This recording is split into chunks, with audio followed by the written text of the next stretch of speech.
எந்த ஒரு நிகழ்ச்சியும் முன்னிலைப்படுத்த மாட்டேங்கிறாங்க அப்படின்னு அதிருப்தியான ஆடியோ பத்திராஜ் இப்படியே சொல்லியிருந்தாரு. அதை பார்த்தும் எப்படி உங்களுக்கு அதிகாரத்தை நோக்கி சேர்றதுக்கு தாவாக்கா சரியா இருக்கும்? இல்லை, அதாவது எங்களுக்கு வந்து இப்போ அண்ணன் வேல்முருகன் அவர் ஒரு தனித்து ஒரு கட்சியாக இயங்கி கொண்டிருந்த பொழுது அவர் ஒரு அதிகாரத்தை நோக்கி போகணுங்கிறதுக்காக வந்து திமுகவோட கூட்டணி வச்சுக்கிட்டார். இப்போ நாங்கள் இன்றைக்கு அவர் பலம் சேர்க்கறதுக்காக தான் வந்திருக்கோம். இனிமேல் நாங்கள் எப்படி நாங்கள் எல்லோரும் சேர்ந்து என்ன முடிவெடுக்க போகிறோங்கிறத நீங்கள் பொறுத்து இருந்தால் பார்க்கணும். இதுக்கு கூட்டணிங்கிறது ஒரு நிரந்தரமானது கிடையாது. கூட்டணிங்கிறது ஒரு எங்களை பொறுத்தளவுக்கு தமிழர் ஒருங்கிணைப்பு இயக்கத்தை பொறுத்தளவுக்கு வந்து நாங்கள் கூட்டணி எப்படி பார்க்குறோன்னா, அது ஒரு வாக்கு உடன்பாடு, அவ்வளோதான். எனக்கு கிடைக்க வேண்டிய வாக்குகள் உனக்கு கிடைக்குது, உனக்கு கிடைக்க வேண்டிய வாக்குகள் எனக்கு கிடைக்குது, அவ்வளோதான். அதற்கான ஒரு இடப்பங்கீடு, சீட் ஷேரிங் தானே ஒழிய அதில் வந்து கொள்கை உடன்பாடோ கோட்பாடு உடன்பாடோ கிடையாது. திமுக திராவிட கோட்பாடோடு நிற்கிது, அவ்வளோதான். எந்த இடத்துலையும் அண்ணன் வேல்முருகன் அவர்கள் வந்து அந்த இடத்துல அதில் வந்து சமரசப்பட்டு உடன்பாடு வைத்துக் கொள்ளலை. கொள்கை ரீதியான உடன்பாடு இல்லை. இன்றைக்கும் தமிழ்நாட்டில் ஒரு எதிர்க்கட்சி செய்ய முடியாத வேலையை தமிழர் உரிமைக்காக சட்டமன்றத்திலிருந்து ஒற்றையாளாக குரல் கொடுத்துட்டு இருப்ப அண்ணன் வேல்முருகன் தான். அதில் நாங்கள் வந்து தெளிவாக இருக்கோம். அதனால் நாங்கள் இப்போ இணைகிறோம். நாங்கள் இணைந்த பிறகு நாங்கள் அடுத்த கட்டத்துக்கு எங்களுக்கு தனித்து நிற்க போகிறோமா, இல்லை கூட்டணி வச்சு நாங்கள் வந்து தேர்தலை சந்திக்க போகிறோமாங்கிறது எங்களுடைய உயர்மட்ட குழு முடிவெடுக்கும். அதெல்லாம் நாங்கள் அண்ணன் வேல்முருகனை விட்டு தெளிவாக பேசியிருக்கோம். அந்த உயர்மட்ட குழு தேர்வு முடிவெடுத்து அதன் பிறகு வந்து கூட்டணிக்கு போகிறதா இல்லை எந்த கட்சியோடு கூட்டணிக்கு வர்றது அப்படிங்கிறதுல தெளிவாகும்.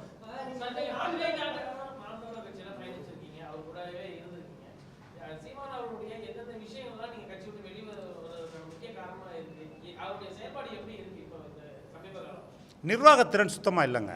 ஒரு ஒரு ஒரு அரசியல் கட்சி, அதாவது பெரும்பான்மை மக்களின் மனங்களை வென்று அவருடைய நம்பிக்கையை பெற்று அது பிறகு அதனுடைய வாக்கை பெற்று தான் ஒரு கட்சி அரசமைக்க முடியும்.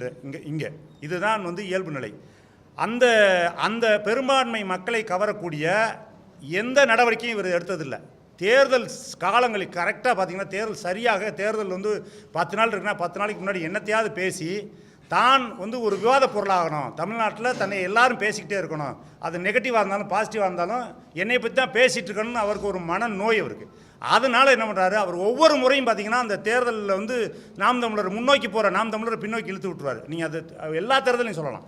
கடந்த ஈரோடு கிழக்கு தேர்தலில் பார்த்தீங்கன்னா தேவையில்லாமல் அருந்ததியை பற்றி அங்கே போய் பேச வேண்டிய அவசியமே இல்லை, பேசினார். அதே போல் இன்றைக்கு பெரியார் எடுத்து வந்து பேசி எப்போயுமே வந்து போய் இப்படி மேலே ஏறிக்கிட்டு இருக்கும், கீழே பிடிச்சி இழுத்து விட்டுருவார். அது வேறு யாரும் இல்லை, அவரே தான்.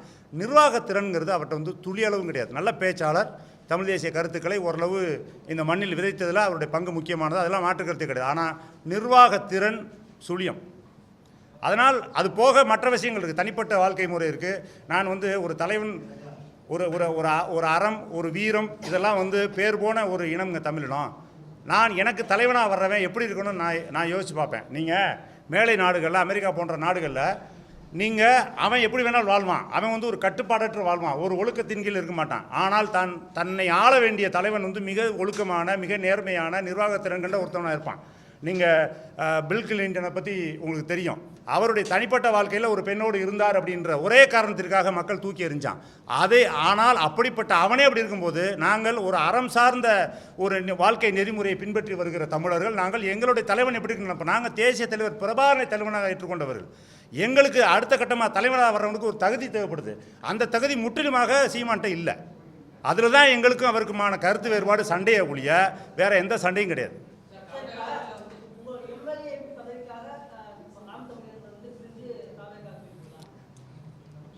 இல்லை, நான் எம்எல்ஏ எம்பி பதவிக்காக எதுக்குங்க தாவேக்காக நாங்கள் போகணும்? நாங்கள் திமுக அதிமுக போயிடலாமேங்க. இல்லை எதுக்கு அதிகாரம்ங்கிறது பொறுப்பு. அதிகாரம்ங்கிறது மக்கள் பிரதிநிதியாக சட்டமன்றத்துக்குள்ளே போகிறதா. நாங்கள் பாராளுமன்றத்தில் போய் குரல் கொடுப்போம். இப்போ 20 ஆண்டு கழிச்சு 25 இல்லைங்க, நாம் தமிழர் வெல்லாதுங்க. அது வந்து கிடையாது. நாம் தமிழர் வந்து வெல்றதுக்கான வாய்ப்பே அவர்கிட்ட அங்கே இல்லை.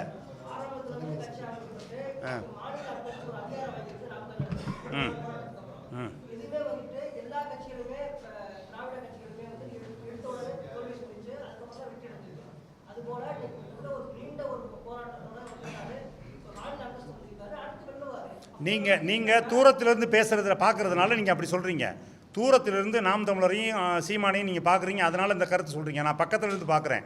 இந்நேரம் 20-25 விழுக்காடை தாண்டி வந்திருக்க வேண்டிய கட்சின்னு நான் சொல்கிறேன். இந்த 8 விழுக்காடுங்கிறதே ரொம்ப கீழான தோல்வின்னு நான் சொல்கிறேன். 8 விழுக்காடுங்கிறது நீங்கள் வெற்றியாக பார்க்குறீங்க, என்னுடைய பார்வையில் நான் தோல்வின்னு சொல்கிறேன். அப்படி வளர்ந்திருக்க வேண்டிய கட்சி இன்றைக்கு நாம் தமிழ் கட்சியில் இருக்கிற நிர்வாகிகள் இருக்கிற உறவுகளில் வந்து 3 மடங்கு 4 மடங்கு வெளியில் போயிட்டாங்க. அதற்கு யார் பொறுப்பு? யாராவது வந்து கூப்பிட்டு வச்சு நீங்கள் பேச இது வரைக்குமா நீங்கள் எவ்வளோ பேர் நீங்கள் பத்திரிகை ஊடகங்களை சந்திச்சிருக்காங்க நீங்கள் பார்த்தீங்கன்னா தெரியும். முழுக்க நீங்கள் எல்லாருமே பார்க்குறாங்க, இது தனி ஆளாக ஒத்தையாளாக கத்தி 8% வாங்கிட்டாரு, அங்கீகாரம் பெற்றாரு. இது வந்து தோல்வி. ஒற்றையாளாக வந்து அவர் கத்தலை. அதற்கு பின்னாடி 1 லட்சம் பல லட்சம் தம்பிகளுடைய உழைப்பு இருக்குது, பொருளாதாரம் இருக்குது, சொந்த வாழ்க்கை இருக்குது. பொண்டாட்டியை பறி கொடுத்தவர் இருக்கான், புள்ள குட்டியில் பறி கொடுத்தவர் இருக்கான். கட்சின்னு சொல்லிட்டு காசை தூக்கிட்டு வந்து போராட்டத்துக்கு வந்துட்டு போகும்போது பொண்டாட்டிக்கு தற்கொலை பண்ணி செத்த எத்தனை தம்பிமார்கள் இங்கே இருக்காங்க தெரியுமா? ஒற்றையாள கிடையாது.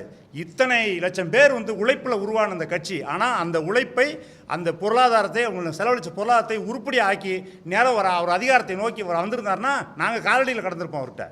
ஆனால் தன்னுடைய சொந்த வாழ்க்கையை, தன்னுடைய பொருளாதாரத்தை, அதன் மூலமாக வரக்கூடிய பொருளாதாரத்தை தன்னுடைய சொந்த வாழ்க்கைக்கு பயன்படுத்திக்கிட்டார் ஒழிய, இன்றைக்கும் கூட தேர்தல் காலகட்டத்தில் அவர் வாங்குகிற பணங்களை வந்து அந்த சம்பந்தப்பட்ட வேட்பாளர்களுக்கு கொடுத்து அவருக்கு ஊக்குவிச்சிருந்தாருன்னா கூட நாங்கள் அமைதியாக இருப்போம். ஆனால் தனிப்பட்ட முறையில் அவருடைய சொந்த வாழ்க்கையை வந்து மேம்படுத்திக் கொள்வதற்கு மட்டுமே இந்த கட்சியை பயன்படுத்துகிறாரு. தான் அப்படிங்கிற அகங்காரம், தான் மட்டும்தான் இந்த வந்து நான் அறிவாளி, தான் மட்டும்தான் என்னை தாட்டிலும் ஒருத்தன் வந்து இந்த மண்ணில் கிடையாது பேசுகிறதுக்கு அப்படிங்கிற ஒரு திமிரு அவருக்கு வந்து எப்பவுமே இருக்குது. இது வந்து ஒரு வெல்ல போகிற அரசியல் கட்சி தலைவனுக்கான தகுதியே கிடையாது. அப்படி இருந்தால் வெல்ல முடியாது.